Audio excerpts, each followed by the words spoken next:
आज्ञा आसंतु जानिबा आमे सरकार को दौचे कौन आउ आमे पाउछे कौन। प्रथमे जानिबा दौचे कौन। प्रथम कथा हला आमे दौचे आयकर दौचे, एसटीटी दौचे, जीएसटी दौचे, पूंजीगत लाभ टिकस दौचे, जाळनी टिकस दौचे, टोल टिकस दौचे, रोड टिकस दौचे, संपत्ति टिकस दौचे, स्टाम्प ड्यूटी ताकू भी दौचे, पार्किंग शुल्क भी दौचे, विद्युत शुल्क भी दौचे, जल शुल्क दौचे, लोकायत सेस प्लस सरचार्ज भी दौचे। आ ता बदल रे आमे पाउछे कौन। ध्यान देबे, मन देबे, कान देबे। ता बदल रे हमको सरकार दौचंदी कौन।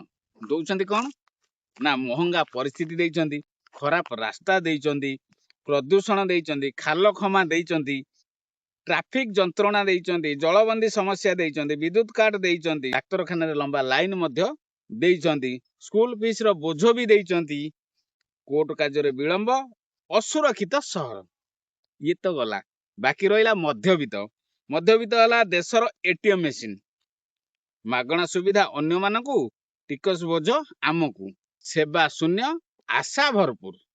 बाकी रहिला केवल गोटिए जिनस चली गोटिए नारा चली, रोजगार कर, टिकस दियो, आडजस्ट कर, पुनरावृत्ति कर। आज्ञा आपण तो शुणिले आ जानिले कि आमे दौचे कौन पाउछे कौन। केबे आमे प्रश्न करिजे सेही लोकंकू जो मानकू आमे भरोसा करी आम देश को बा आम राज्य को सेमानक हाथ रे टेकी देइछे। केबे निजको प्रश्न करिसेंती जे केते दिन पर्यंत आम मध्यवित्त को ये माने शोषण करिवे। आज्ञा कान दियंतु, मन दियंतु, ध्यान दियंतु, आ सेही मानकू प्रश्न करंतु जो माने आमको परिवर्तन नारा आउ मिछ प्रतिश्रुति देई ठकी देइचंदी। रहिली, नमस्कार, जय जगन्नाथ।